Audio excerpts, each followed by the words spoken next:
कुछ समय के पश्चात ब्रजताल पेनो ब्रज में भगवान कृष्ण बलदेव दोनों भैया जानुभ्याम मतलब घुटनों केवल, पाणिभ्याम मतलब हाथों केवल, रिंगमाणो बिजवहतु घसीट घसीट करके चलने लगे। मैया ने भगवान को कमर में घुंघरू वाला करधन पहनाया है और पैरों में पायल। तो भगवान पैरों की पायल और घुंघरू वाला करधन पहन के जब चलते हैं और छम छम छम छम छम छम छम छम जब पायलों की आवाज आती है घुंघरुओं की, तो भगवान धीरे से पलट के देखते कि आवाज कहां से आ रही। भगवान को खुद नहीं पता, छोटे से हैं। इस लीला को मैया देख के बड़ी खुश होती हैं। भगवान को मैया स्नान कराती हैं, तैयार करती, सजाती, सुंदर बनाती, खूब श्रृंगार करती खूब। और भगवान जाके कहाँ खेलते हैं? मिट्टी के गड्ढे में, कीचड़ में, और कीचड़ को सारे शरीर में लगा लेते हैं। तो मैया कहती हैं कि लाला लगता है पूर्व जन्म में तू सुअर था, तभी तो दिन रात मिट्टी में कीचड़ में खेलता रहता। तो भगवान भी कहते, देखो बलराम जी से कहते इशारे में कि देखा मैया ज्योतिषी है, मतलब मैया जानती है कि पूर्व जन्म में मैं थे कि नहीं, थे कि नहीं, सुअर थे भगवान? नहीं थे, सुअर तो नहीं थे, लेकिन हाँ भगवान का 24 अवतारों में से एक अवतार बराह के रूप में हुआ है। बराह का मतलब सूकर ही होता है, समझने की भाषा में सुअर, बराह, सूकर। तो जब भगवान मिट्टी में कीचड़ में जाके खेलते तो मैया कहती लाला तू सुअर था। तो भगवान भी कहते देख लो मैया बहुत बड़ी ज्ञानी है, मैया जानती। ऐसी लीलाएं भगवान ब्रजभूमि में करते हैं। धीरे धीरे भगवान ने अब चलना शुरू किया है। तो जब धीरे धीरे भगवान ने चलना शुरू किया, हाथ उठा के भगवान गैयों को गुहार लगाते हैं। धौरी, धूमरी, गोरी, काली, कृष्णा, कपिला, लाली इत्यादि गैयों के नाम हैं। ये नाम ले लेकर के तोतली भाषा में गैयों को पुकारते हैं। भगवान चलने लगे हैं। एक दिन मैया ने भगवान को एक छोटे से बर्तन में, कटोरी में माखन दिया, लाला माखन खा ले।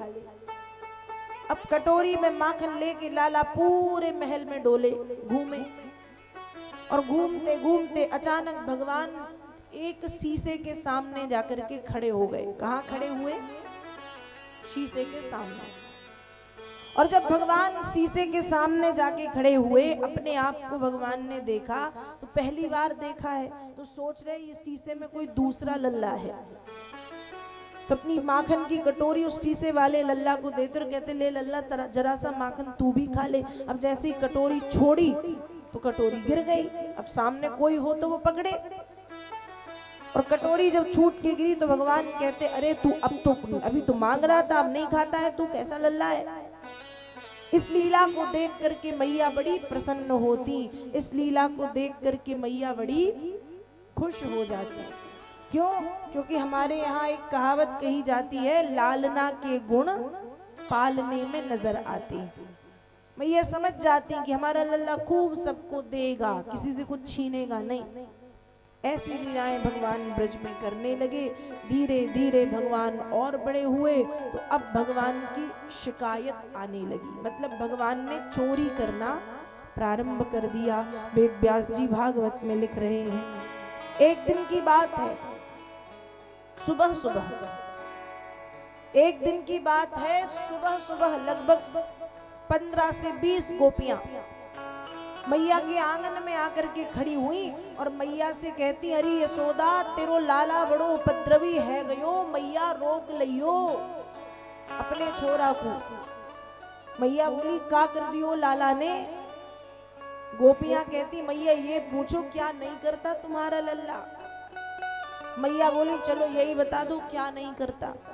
गोपियां उत्तर देती हैं कि मैया तेरो लाला बड़ो उपद्रवी। नेक्स्ट समझा दो, थोड़ा समझाओ क्या उपद्रव किया। गोपियां बता रही हैं वत्सानुमुंचन क्वचिद समये क्रोश संजात हासा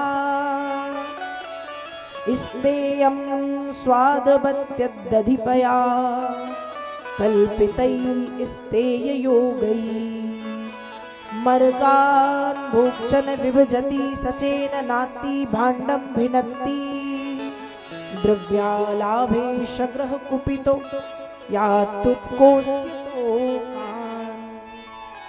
मैया क्या बोली? गोपी क्या किया? गोपियों ने शिकायत की कि मैया ये सुबह से आकर के बछड़े छोड़ देता है। मैया ने कहा ये तो कोई बड़ी बात नहीं, घर पे भी यही करता है। जब लल्ला ने देखा कि गैया लग चुकी है तो बछड़े छोड़ देता है। गोपियां कहती देखो कितना चालाक है, गाय लगने के बाद बछड़े छोड़ता है और हमारे यहाँ गाय लग नहीं पाती, हमारे यहाँ गाय लग नहीं पाती, गाय लगने के पहले बछड़े छोड़ देता है। मतलब यदि गाय लगनी है सुबह 7 बजे तो 5 बजे से आके बछड़ा छोड़ देगा, बछड़े गैया का सारा दूध पी जाते। फिर हम जब गाय लगाने जाती तो गाय हमें लाते मारती है, ऐसा उपद्रव करता है। मैया बोली थोड़ा सा डांट दिया करे, मार दिया करे, आंखें दिखा दिया करे, चाटा वाटा मार दिया करे। गोपियां कहती अरे मैया आपने क्या सोचा, हमने ये सब नहीं किया होगा। गोपी बोली तो कर चुकी, मैया बोली कर चुकी। गोपियां बोली अरे मैया हम सब प्रयोग कर चुके, आंखें बड़ी करके दिखाया, डंडा उठा के दिखाया। मैया बोली परिणाम? कहा परिणाम क्या? क्रोध संजात हासा, हम क्रोध करते हैं, हम गुस्सा दिखाते हैं तो मैया तेरा लल्ला हंसने लगता है। क्या करता है? हंसने लगता है। मैया ने कहा फिर? गोपियों ने कहा फिर क्या? तेरी मंद मंद मुस्कनिया पे बलिहार सांवरे, मैं बलिहार सांवरे। फिर क्या? जैसे उसने हंसना शुरू किया हम अपना सारा गुस्सा भूल के उसी की बातों में लग जाते हैं। दूसरे दिन कुछ गोपियां फिर पहुंची, अरे मैया तेरो छोरा बड़ो उपद्रवी है गयो। मैया बोली क्या कर दिया? कहा मैया यदि माखन ये खाने आता है और माखन यदि छीके पे रखा है, छीके पे टंगा हुआ है, तो इनकी सीढ़ी बनती है, पहले 10 फिर 8 फिर 6 फिर 4 फिर 2 फिर 1। और यदि तब भी ये माखन की मटकिया को नहीं पाता तो एक लकड़ी से मटकिया में छेद करता, माखन गिरने लगता, खुद खाता, सबको खिलाता। हमको डर लगता है, हमको डर लगता है कि कहीं लाला गिर ना जाए, लेकिन तुम्हारे लाला को डर नहीं लगता, इतना दुष्ट है तुम्हारा लल्ला, ऐसा उपद्रवी। तीसरे दिन कुछ गोपियां फिर पहुंची, अरे मैया जिसके घर में तुम्हारा लल्ला पहुंच जाए हम क्या बताएं। मैया ने कहा बताओ क्या होता है? कहा जिसके घर में पहुंच जाए उसके घर की स्थिति मैया अकेले तो जाता नहीं, इसी के जैसे छोटे छोटे छोटे छोटे 8-10 ग्वाल बाल, फिर गैया के बछड़े, कुत्ते के पिल्ले, बंदर बंदरिया, बिल्ली, सबको लेके जाता है, खुद भी खाए और इन सबको भी खिलाए। चौथे दिन कुछ गोपियां फिर पहुंची, अरे मैया जब माखन खा लेता है और खिला देता है तो भांडम भिनत्ती, बुजुर्गों के हाथ की बनी बड़ी बड़ी मटकियों को ये फोड़ देता है। मैया तेरो लल्ला बड़ो उपद्रवी है, मैया थोड़ा समझाओ।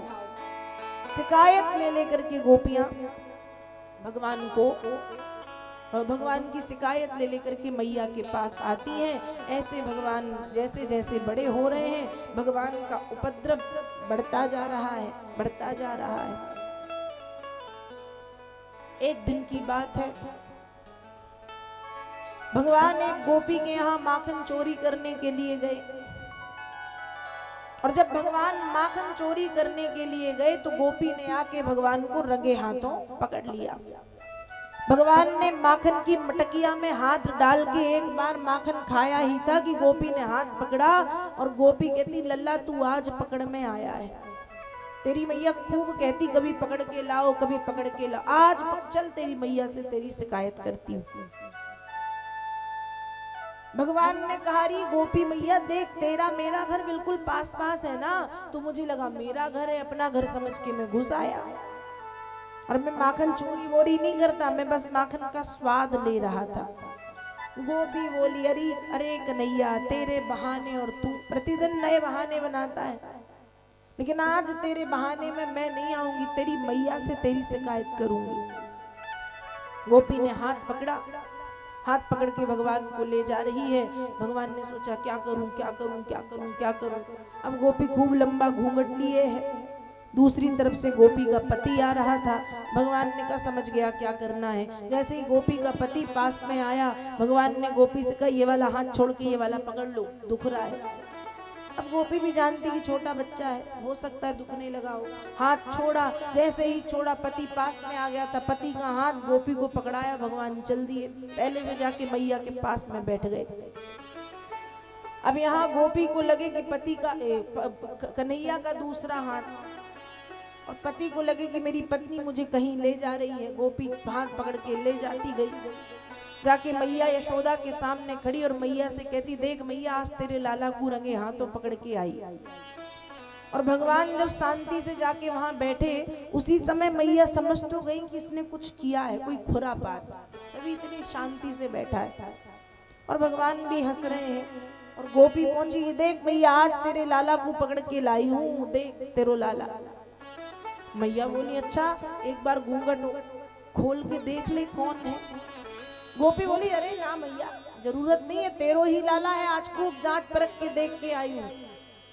मैया ने कहा फिर भी मेरे कहने पे खोल तो घूंघट। गोपी बोली ठीक मैया, तुम कह रही हो तो खोलती हूँ। जैसे ही गोपी ने घूंघट ऊपर किया, देखा तो उसका पति था, और जैसे पति को देखा तो सिर लज्जा से नीचे झुक गया। इस तरह से भगवान ब्रजभूमि में अनेक सुंदर सुंदर लीलाएं करते हैं, माखन चुराते हैं, गोपियों को सताते हैं। एक दिन की बात है, आज भगवान अपने ही घर में रंगे हाथों चोरी करते हुए पकड़े गए। भगवान माखन की मटकिया में से माखन निकाल के खा रहे थे कि मैया ने आके हाथ पकड़ा और कहती लल्ला तूने माखन खाया। और जैसे ही मैया ने एकदम से पूछा, भगवान ने कह दिया नहीं मैया मैंने माखन नहीं खाया।